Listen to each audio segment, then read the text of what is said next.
My name is Dr. Faizan Ali. I'm pretty sure that most of you are struggling with maintaining a healthy research pipeline. Once scholars finish their PhD and then they get into their jobs as an assistant professorship, they're shifting from a full-time research job or full-time research scheduling into something where they have to teach, they have to do research and service and stuff like this. So sometimes it's getting very difficult to maintain this healthy research pipeline.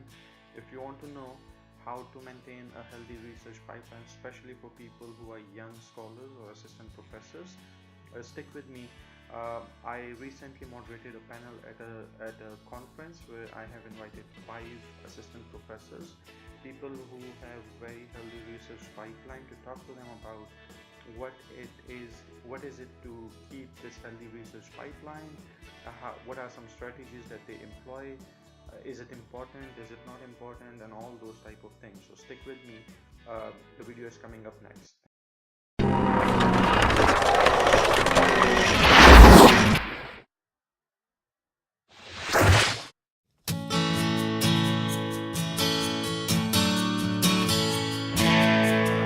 Research forum on the topic was somewhat interesting. We have an open position in our college, so we actually posted the job announcement almost 2 weeks ago, or almost 3 weeks ago, and after 2 weeks we had almost 73 applications, if I'm not wrong. So 73 applications for an open position in our college. Now, does that mean we don't have a lot of positions? No, because if you go to Global Hospitality Educators, there are a lot of positions available. However, having 73 applications in 2 weeks actually point out to the fact that there's hyper competition in the market. Now, when it comes to competition, we really need to make sure that whoever goes into the market is very well prepared. Some of the applications were mind-blowing, looking at the research, looking at the work that students have done throughout their PhD work. So this is how I came up with this idea of looking at the audience of this conference, which is mainly academics, but then we also have some graduate students. So we thought of why not invite some assistant professors who recently got their jobs within the last 4 or 5 years and talk to them about how important do they think research is, or maintaining a research pipeline or stuff like this. And I'm very happy that as soon as I sent out a request to all these amazing people, they said yes without any hesitation, and we have 5 of them here, so I'm going to call their names. Once again, I'm really thankful to all of you for saying yes on a very short notice. So the first person that I want to invite is Dr. Andrew Morio from Florida International University. Dr. Katrina Berezina from University. Dr. Imran Rahman from Auburn University. You can actually cheer for them, even if you are not from the university. Good people, okay? Dr. Heather Levis from Troy University. And Dr. Seong Lee Jenna is her English name, from East Carolina University.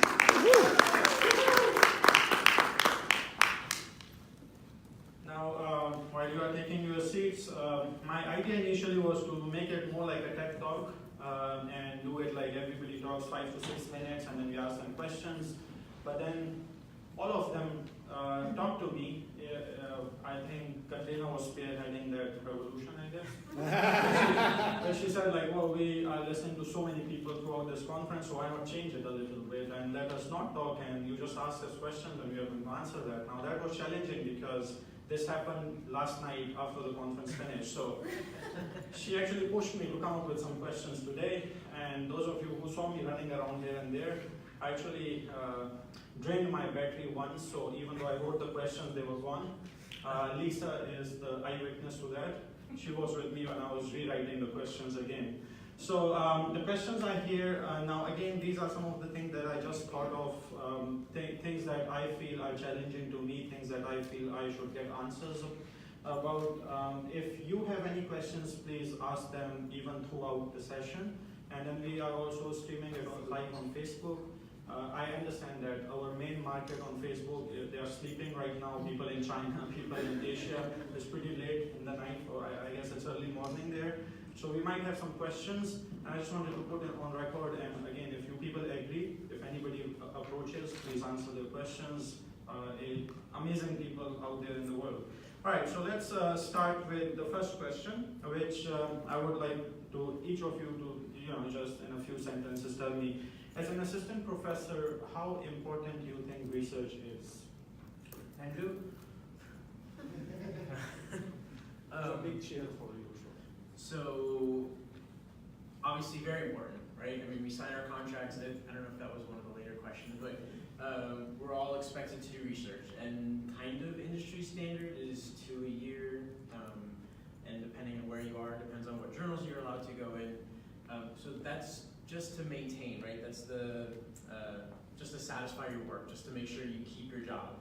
But for the rest, for most of us, I think part of it is also what Fevzi was talking about earlier is curiosity, satisfying your curiosity. We come to this hopefully with some industry experience, and then in that industry experience you experienced things that you liked or didn't like and became curious about why they happened, how we could fix them. And so my research always tends to be very industry oriented, where I want to give some implications for them so they can do change what they're doing. So of course it is important. How important, it depends on the university you're at, whether you're expected to, how many you're expected to publish, how many classes you teach, you're getting any buyout of classes to do more research, funding for your research, all these sorts of things. So the short answer is yes. Good, okay, so that was pretty short. So let's go with Heather, what do you think? Well, I do agree that research is important. However, I come from Troy University, which is much more of a teaching institution rather it having such a research focus. So with that being said, we have a lot less expectation on us as faculty at Troy to research, whereas we are expected to be in the classroom. We do not have buyout of class for research purposes. Oh, am I on the broken one? So in that regard, yes, research is important, especially whenever you come into an assistant professor position, which is tenure-track, and you do have research expectation on you. But for me, my primary purpose is teaching, and so that's my first and primary focus, but then research is definitely in the back of my mind at all times, thinking, okay, I've got this kind of ticking situation that I have to maintain as well. So it's, of course, important, it's just not my necessarily primary focus. All right, thank you. So let's lead from here. So Andrew mentioned about the contract that you sign, and then you talk about the type of university you are at. It leads me to think about, like, Katrina, you were at USFSM, it's a different type of university. Now you went to University of Mississippi.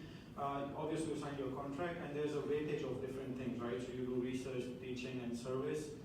How real is the comparison between what you sign on contract and then what you really have to do? What do you look at that weightage? Well, I think, am I on the good one? No? You have to turn it on. Is it better? Yes, I think it's better. Well, I think that's a great question, because I really would like to see us following the percentage allocation that we have. However, to be completely honest, discussion and so on. And the same happens with service when you work with other people and they are counting on you. So in that situation, when you work on your research, very often I feel that in some instances it's more on you, and sometimes it may be kind of pushed back. So you need to be really protective of your own time and thinking about how productive you are in research, so that you also deliver to the expectation that your department or college has for you. So, for example, when I was at the University of South Florida, Sarasota, Manatee, or right now I'm with the University of Mississippi, 50% is my teaching load.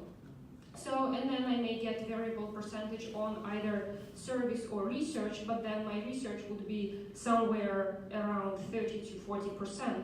So then basically that means that a good portion of my week, more than one full day, should be spent doing research. If you have ever asked yourself a question, if you have at least a full day locked in your office with no interruptions, just working on your research, right? That's just like your academic dream, right? But why are we at the university? So that we do research, but yes, we also teach. If you have a student at your door, you answer the question, right? If you have your colleague, you also work with the colleague. So that's probably a longer answer to the question, but I would say that no, it doesn't always happen like it is on the paper, but I'm really working towards it so that I deliver the research to the expectation that are set in front of me. Thank you very much. Yes, it was certainly not short, but it was worth. Yeah. So, Imran, let me come to you very quick. Auburn, earlier Bakr was talking about how unique is Auburn in terms of the student body and size and all that stuff. Again, just drawing from what Katrina said, she is at University of Mississippi now, which is a huge university with a lot of research focus and everything. How do you see those weightages at Auburn? And whatever your weightage is on your contract, do you think it's just weightage or it's not just? Thank you, Faizan. It's a great question. I feel Auburn is heavily research focused and it has changed over the years. For me, like I have a 40% research load. I'm expected to publish certain papers in per year, certain number of papers in a year in order to meet the tenure guidelines. But for me personally, I don't really look much into those numbers because I'm very highly passionate with research. So even if I'm teaching and if I get like 30 minutes free time or 1 hour free time between classes and stuff, I always go back to doing research. So it kind of, I kind of enjoy this a lot. Now it varies from person to person. Like, but I feel like as a person, I'm highly involved with it. Also, like we have a lot of graduate students, especially at the doctoral level. Some amazing grad students that I work with, and I have to supervise them at the same time, and I have to go beyond what it is required. So because it's not only about collaborating with other industry people or maybe people from academia from other universities, it's also with graduate students I have to work heavily on. So I think research on the contract it says 40%, certain number of papers, but I definitely have to go much beyond that in order to satisfy myself, my hunger for research, my passion for research, and I think that kind of comes from my involvement with writing from a very young age. So I think it just varies from person to person in general. Thank you. Jenna, I have a question for you real quick. So most of the assistant professors, they finish a PhD and then they get into a university as an assistant professor, right? Now when you study for your PhD, obviously the entire focus is on research or dissertation. Some people ask you to like publish a few papers, but then you go as an assistant professor and then you have other things to do. How is that transition, like moving from only research into doing all these different things?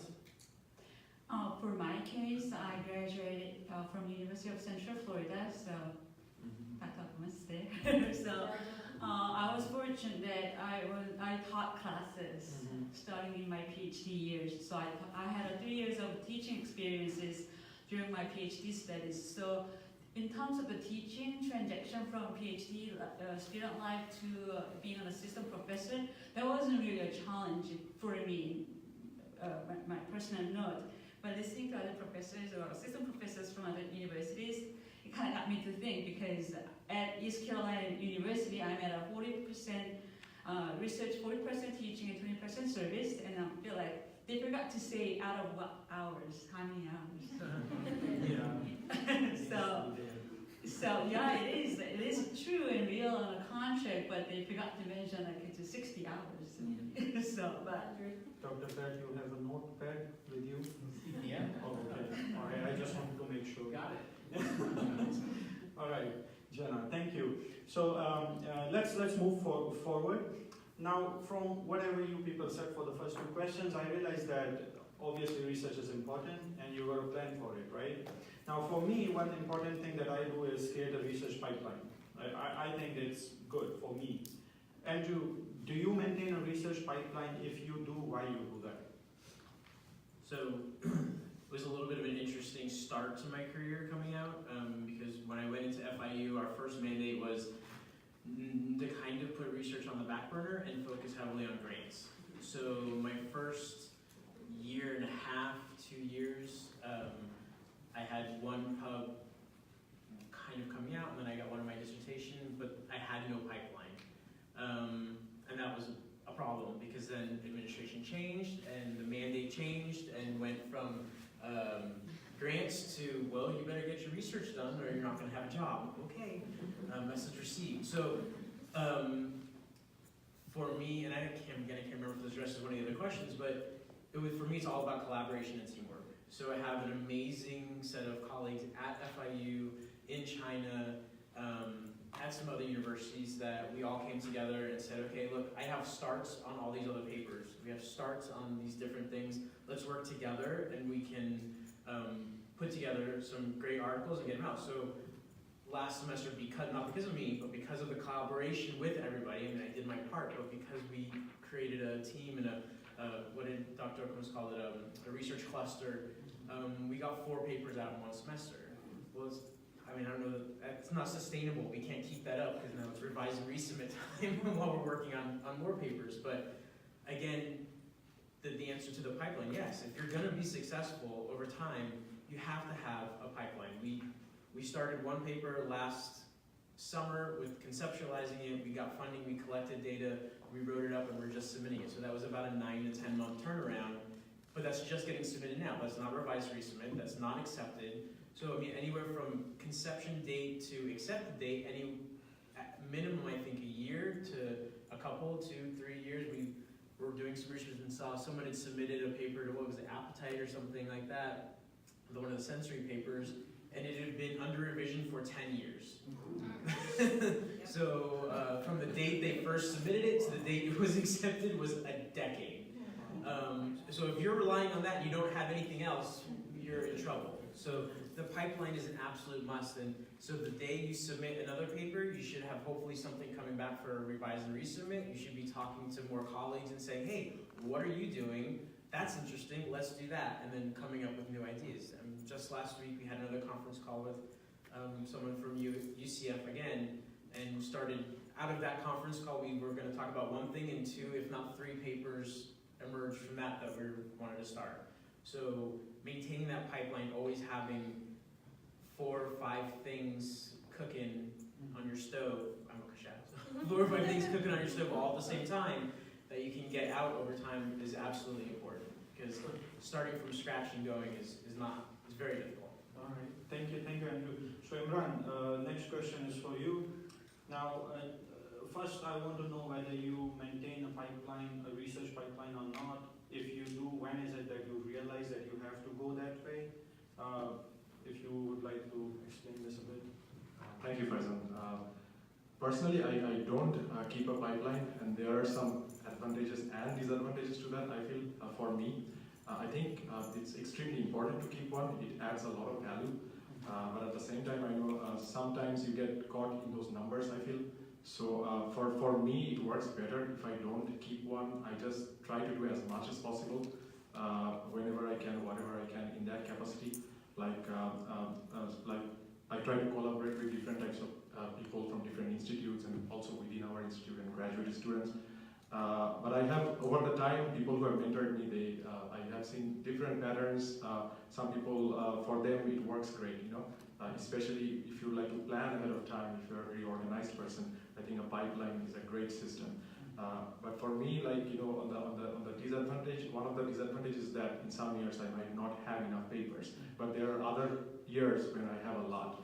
Like initially when I started, there was 1 year where I had like 2 publications. Then last year I had like 8. So it just varies, it depends, it's not consistent. So sometimes when you are not doing that well in 1 year, you get a little bit depressed. Then again, when you're doing really well, you kind of try to slow down a bit, those kind of things happen.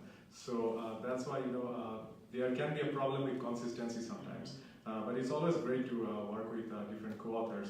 Like, for instance, I have a project with Andrew, actually. We did. We haven't even met in person. Yeah, we just connected that Imran. So yeah, it always works out great, and we have fantastic grad students at the program, and it's great to work with them also. Right, very good, thank you. And here's an example of how conferences can lead to collaborations. People like, really, I know Imran very well, I know Andrew very well, and we have actually talked separately to work together. I was the culprit one, I didn't really get, through it. But it's interesting, like these collaborations that happen through the conferences. So for the young graduate students or young even assistant professors, it's important whenever you go to conferences, meet people, talk to them, and work with them. Okay, so branching out from the same thing that you just said, Heather, do you have a healthy research pipeline that you maintain? And if you do, just answer yes, no. But I want you to talk about collaborations, like what Imran said. Do you believe in collaborations, or are you really involved in collaborations for working on your research? Yes, absolutely. That's one of the things that I actually pride myself on is collaborating with my coworkers and my colleagues.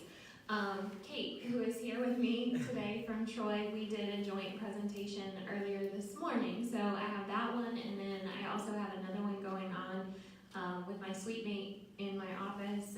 She's our tourism person from Troy. And then even after the presentation with Kate this morning, outside collaboration kind of came from Andrew. So it's really a nice experience to come to these conferences and to be able to meet and mingle with other fellow faculty members that are also researching. And a lot of us have similar or same interests, and it's just nice to be able to connect with these individuals who have a different idea or a different take on a very similar topic. And it allows us to branch off and to continue with that research pipeline. So absolutely, collaboration is very, very important in maintaining that research pipeline. Okay, thank you. So Jenna, obviously you agree to what Yes. Heather says about collaborations. Tell me, for you, what is easier? Do you collaborate more with the people in your school or department, or people from other schools, or people from other countries even? How do you see that? Like, do you prioritize your collaborations or not? So I think it depends on the topic that I'm working with. So with the accessibility, I mean, I can just knock on the door of my coworkers, so it's easier to collaborate with the ones within my college. But I can't find somebody who has the same interest, and I have to go outside and attend a conference and see who has a similar interest as I do. But to kind of go off what Heather just said, I actually like to collaborate with industry experts too, because they are the ones that has great ideas, has issues in their operation. Because I do a lot of lodging operation and revenue management studies, and that's always changing. So so I always like to talk to them and be good friends with them, and that has been a really good way or venue of generating ideas with them. So. All right, interesting, very nice. Katrina, so again, I would come because this is something that recently happened where you moved from USFSM to University of Mississippi. So when you plan your research pipeline, collaborations, all these things, and obviously you don't know what's going to happen a year later or 2 years later, and when you come across a point like this where you have to move to another place, what happens to all that planning? Like, how do you adjust all that, what you plan for your research? Thank you, Faisal. I didn't really have any difficulties in switching between the universities, and of course, University of Mississippi is an R1 institution which is heavily oriented towards research. So of course, you have a lot of support for research and for projects, even if they have already started in the past. So I do have some projects that were started before I moved to the University of Mississippi, and then I just continue working on them. Plus, when you go to another institution, then of course you will meet your new colleagues, you will have new opportunities. So I use all of them to continue and develop my pipeline and start the new projects. And for me, they come from my colleagues, so my former professors, my colleagues, and then also graduate students. So, for example, when I was at the University of South Florida, Sarasota Manatee, I was fortunate to teach the research methods class, and then many students learned about my research and I learned about their interests. So then, for example, now at the University of Mississippi, there is a doctoral program, so there are also a lot of doctoral students who are interested in conducting research, and then I'm very excited to work with them as well. So I think all of that just helps with the pipeline instead of creating any difficulties. Thank you very much. So Andrew, now back to you. You talked about your planning and collaborations and some revision and all that stuff. So let's say whenever there's a fresh assistant professor trying to plan for a research pipeline or develop one, how many years do you look? Like, is it a year long? Is it like for next 2 years, 3 years? So, again, I may not have been the best example coming out of my PhD program. I had no pipeline. So my pipeline, well, my suggestion to PhD students is make your dissertation your pipeline. So figure out, if you're, I was very lucky in that we had funding at UNLV for our dissertation research data collection. And I didn't even use all of it. Now I kick myself for not having collected more, but I included more constructs in, I did survey method, included more constructs than I was planning on using in my dissertation so that again I could get multiple papers out of the same data set later down the road. So, and working with new people and thinking about different ways to look at the data that had already been collected. So that was my first pipeline, and the plan kind of was that was gonna be my first year, and then start after that. I didn't work closely with any professors there to have a pipeline going, which was a mistake, and I wish I had. And I really have to thank my colleagues for kind of rallying around, and when the change in mandate came down, we kind of all hung together and said, look, we're in this together, this thing's changed, and we're gonna make this happen as a group of new assistant professors. So that being said, now my pipeline and what I'm looking at, I'm going up for mid-tenure this year, and so my pipeline is 4 to 5 years out. In terms of ideas, like there's nothing, it's just ideas. This is the papers I'm working on now. Here's where I think I can go based on the paper I'm doing now. This is the future research I want to do based off of that. This is kind of the next thing I think that I'm hoping it leads to, or it could lead to. These are the other areas that I'm interested in. For me, I kind of deem myself as all things food and beverage, both consumer side and organizational side. So for me, the inspiration comes from coming here, right? Coming to conference. I used to think when I was in PhD program, going to conference was to look for a job, right? I'm gonna go talk to people and make sure I try to make a good impression because I know in the next year or two, I'm gonna be job hunting, and so let's get some good face time in. And it took a year for me to transition from that to, okay, breathe and relax, to now I'm here, I don't wanna say I'm hunting, but I'm listening. I talked to 2 ladies today, both about completely different research topics that I'm hoping we follow through with because it's interesting. It takes what I do and mixes with what they do, and we can do something interesting. So thank you, and it's a very interesting last sentence that you said, that we talked to 2 people with completely 2 different topics, and that leads me to the next question, which I was thinking about for a long time. So Imran, I want to ask you this.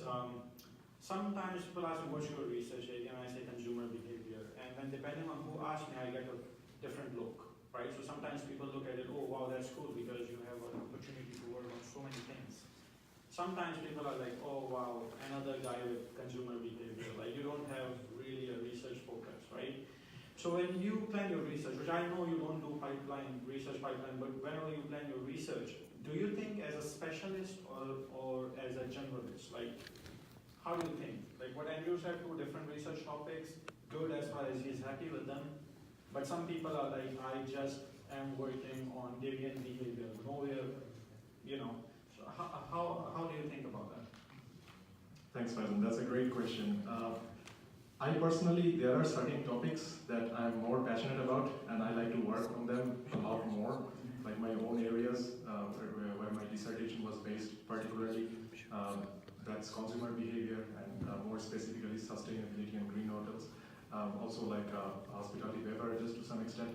But like then again, because I'm working with so many different types of people from across the industry and other schools and our graduate students, like I have to collaborate on different topics. Sometimes I need help, like they need help with data analysis, for instance, which I know you do a lot, so in your studies. So we have requests in such cases where the topic might be irrelevant from what I'm specialized in, but I can help with data analysis. Things like that. Because of those, like I have to keep my options open pretty much for anything, any kind of help I can provide, especially to grad students. Like the students that I have different interests. Not all of them are interested in the research stream that I am used to. So that's why I have to kind of adjust my topics and experiences based on what the need is. Right. Thank you. So I'll go to Katrina very quick because the question is related to what you answered just now, and that's about graduate students, right? Tri-University, do you have a graduate program? In hospitality, you don't. Yeah, In East Carolina? We have more like a sustainable tourism Okay, graduate so program, yes. Okay, so yes, my guess was right. So Katrina would be the right person to answer this. USFSM, we have a graduate program. Obviously, we taught research methods. Now, Mississippi, a PhD program, you have students who are going to work with you, right? So, how important do you think these students are in shaping your research priority? On a scale from 1 to 7, well, I think that the students are very important. And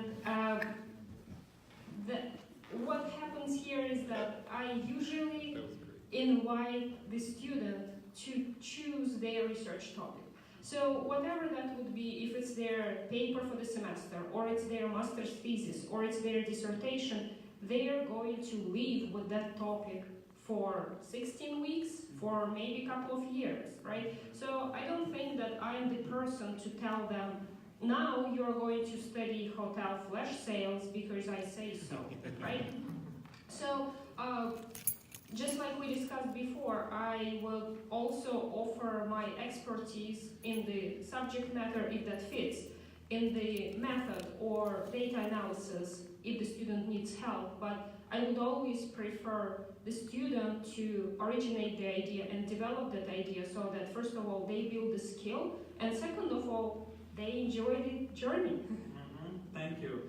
Yeah, so well, by the way, you didn't ask me where the points are on a scale from 1 to 7, so I was like, okay, so Heather, interesting question. So like I asked Katrina how important students are because she's been working with graduate students. So let's ask you, having no graduate program, how challenging is it to keep your research up to date while you have to teach a lot of classes because you don't really have the research component in it? Extremely difficult. Because I do not have that research demand that a lot of my fellow panelists do.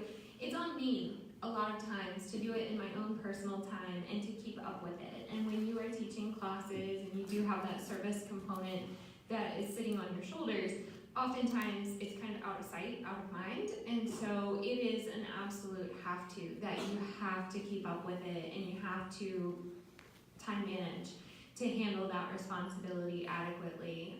And so that's definitely something that you have to do and have self-discipline to constantly keep up with. Yeah, I want to add one thing here, and I hope obviously my dean knows this. He knows what I feel about this thing. I really hope somebody from the top in our university system listens to this. So yes, when we talk about graduate students, we have a graduate program but no PhD program, and that's something really, really bad because I think we have a lot of students who come here, we work with them, and when they are ready, it's time for them to apply for a PhD somewhere. So I really hate to see those type of students go because you really invest a lot of time and effort into that. So please. I've already gotten the nod from the Vice Chancellor. Thank you. All right, so coming back to Jenna. Now, and this is the second last question because we are about to be done with the time. Jenna, you talked about having collaborations with the industry and people from, because of your research area. So now when people normally design or plan their research pipeline, they talk about research papers, right? Do you really look at some other forms of knowledge dissemination, like in your research pipeline events or industry events or industry speakers or working with them? How do you keep up with all this? So working with industry professionals, it's kind of interesting because they go to different conferences, they go to different venues to talk about their findings, but oftentimes the research paper, it's something that I can present at a conferences like this. They bring it to their workplace and they present it in front of their bosses, co-workers, and they kind of train their employees using that data. So I feel like it's not like, I personally don't really go to their company and present, but they use that finding and then they make an action based on the finding, and that I see a value from it. Okay, all right, very interesting. You know, the reason I'm asking you this question is because I have a student and he's sitting here. I don't want to point him because he gets nervous. And this student wanted to work on a research with me, so he asked me if I can connect him to some industry people. So I gave him some email addresses and he emailed them, but there was no response. So 3 days later he came to me and he said, like, there's no response. Is it common? I said, oh yeah, bet on that. You know, just to connect to industry people really, really gets tough. We are lucky here though, like our industry people, I'm here at USF for almost 2.5 years. I've never heard a no from anybody I approached here in our area, so I'm really, really happy with the support that we have. One last question for everybody, and each of you can answer because you come from different backgrounds, universities are different. So considering that you are an assistant professor, considering whatever working conditions you have, what's your biggest challenge in terms of research and how are you dealing with it? Very quick, so I'll start with Andrew. Time. So at FIU, we started at 3.3 and still expected to do 2 pubs a year. I know UCF is pretty challenging too, so it's really time management. We're lucky we have PD funds, so we have funds that we can pull from every year to either data collect or go to conferences or do whatever, as long as it's approved and appropriate. You look at Michael. Yeah, because he signs my checks and gives me the PD money. So no, so you know, I know a lot of people funding. You had mentioned earlier if you got funding for that one project, you know, depending on the amount, right? We're not talking a ton of money, but it's enough money to do MTurk, and which is probably where we're all using so much MTurk. Qualtrics can be challenging because it's so expensive. But yeah, the time. That's. Thank you, Katrina. I feel a little bit bad going after Andrew, but I would say time as well. But when I started at the University of Mississippi, right now I'm in the very first semester, and I was very fortunate to have a course release. So I'm teaching one online course. Yes, and I felt like, wow. And you would say, what kind of time management are you talking about? You better have 4 by the end of the semester. Right. So, but on a large scale, I would still say time, and especially where my situation may be slightly different from PhD students who are just getting appointments as assistant professors. But I have been an assistant professor for several years, but I recently changed the university. So I would say that having a course release helps tremendously, because you still have to learn about the new university. You need to adjust, you need to understand all of the systems, how you're teaching online, and you know, how do you apply for IRB? How do you find the new colleagues, new graduate students, new topics, and so on. So all of that does take time, and I try to do as much as possible to learn about all of these resources. So for me, I would still say that it's time. And you know, for all PhD students who are coming out of the PhD programs and looking for jobs, I would say that negotiating something like a course release or any sort of support with research in the form of graduate assistant or funding would be a great help, so that you can actually concentrate on the development of the core idea. Thank you, Imran. I feel the biggest challenge would be to get involvement from the industry. I have always faced difficulty with that. Sometimes, you know, the industry folks, they are very busy with their own work. So sometimes even if they see value in the research, it's just a matter of time and space. Like they don't really have that much to invest on the research project. Because I do a lot of experimental studies, and sometimes, you know, it helps a great deal if I could like run one of those studies in a hotel or at a restaurant, and sometimes it's very difficult to find a partner who would agree with that. It's easy to find partners who just administer a survey and so on, but running those experimental studies, that actually requires a lot of time from their part as well. So sometimes I feel like many of the studies could be enriched a lot if we have more involvement from the industry. But because of the nature of the studies, sometimes that becomes difficult, and I understand their perspective on that too. All right, thank you very much. Heather? Well, time is my first response that came to my mind. I'm going to pass over that, and I'm going to go towards funding. While, of of course we do need some funding, there's ways that we can select research topics that do not require an overload of funding as a necessary requirement. In addition to that, we can always look towards grant funding and internal research grants from our institutions. A lot of times, your university will actually help you. It's just a matter of you knowing how to get that funding from them, kind of like Katarina had talked on. So it's really figuring out how to get those grants available and apply for them in a proper way and receive those. So that would probably be one of the most challenging things coming out of the PhD program. If you've never applied for those, sometimes they're a little bit tricky in the wording and understanding of those. So it's really just looking out for those alternative funds that you wouldn't necessarily go towards. Thank you very much. Jannah? I'll conclude with the time management.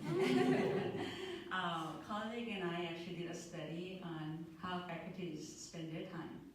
Because if my mom told me, what do? You get summer off. Do you go to school and you don't teach? So, and then, we like, you know what, let's do a study. And that's been published already. It turns out faculty members spend 60 hours away on average, teaching, research, service. So we are all in here together, not just us, but I think everybody else. So we are trying to manage the time and try to be productive at the same time. So all hanging in here. All right, so on a lighter note, I'm a big social media geek. I'm on social media 28 hours a day. So, yeah, and I saw a funny picture where a faculty member was posting on Facebook complaining about no time for research. So, yeah. So, yes, I actually thank all of you, but before that, I actually want to conclude something because I have a couple of students here. And I've pushed them a lot to think about going for PhD. Now, since we all talked about these things, I would call them not very dirty secrets, but somewhat dirty secrets of research in academia. However, because it's on Facebook, we have these students, please do not think that this is by any means discouraging people to come for research or anything. These are just some of the stuff that people feel. The main intention of discussing this is when people come up for a job as an assistant professor, be prepared. Just do not let your experiences teach you later on, 3 years later, 4 years later. Like Andrew said, right after PhD, he didn't have a pipeline, research pipeline. So just learn from the experiences of people who are pretty successful now, at different stages of their career. And that was the main motivation of having this panel discussion so that we can hear from different people, different perspectives, different career paths are pretty much the same, but different stages of your career, and different universities, different type of schools, stuff like this. With that, I again thank all of you for agreeing to be part of this panel and wonderful discussion. Thank you everybody.